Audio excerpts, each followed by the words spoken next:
Collector ధృవీకరిస్తేనే వక్ఫ్ ఆస్తి అవుతుంది.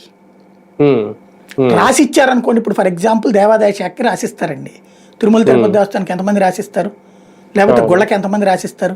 ఆ కాగితం అక్కడ ఎండోమెంట్స్ యాక్ట్లో ఎండోమెంట్ డిపార్ట్మెంట్లో ఉంటుంది. అది లేకపోతే తినేస్తారు. ఇక్కడైనా అట్లాగ ఒక కాగితం ఉందనుకోండి, ఇప్పుడు ఫర్ ఎగ్జాంపుల్ ఒక ముస్లిం కుటుంబం తమ చారిటీ ఇవ్వాలనుకుంది, తమకు సంబంధించిన ఒక 10 కోట్ల రూపాయలు వాల్యూ చేసి బిల్డింగ్ ఉంది, అది వక్ఫ్కి రాసిచ్చింది, దాన్ని కూడా ఎప్పుడు తీసుకోవడానికి వీల్లేదు.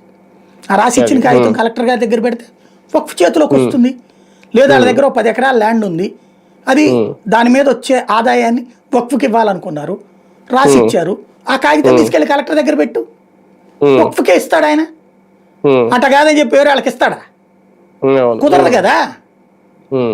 ఇక్కడ ఇది వాస్తవం. అయితే కానీ కరెంట్ సిచ్యువేషన్ అంటే ఇప్పుడు ఇవాళ రేపు ఏం జరగబోతోంది అనేది ఒకటి, రాజ్యసభలో సభ్యుల ఆమోదంతో బిల్లు ఈజీగా పాస్ అయిపోద్దా లేదా, లేదు అంటే బీజేపీకి అంటే ఎన్డీఏకి ఏమైనా ఓట్ బ్యాంక్ తగ్గుద్దా?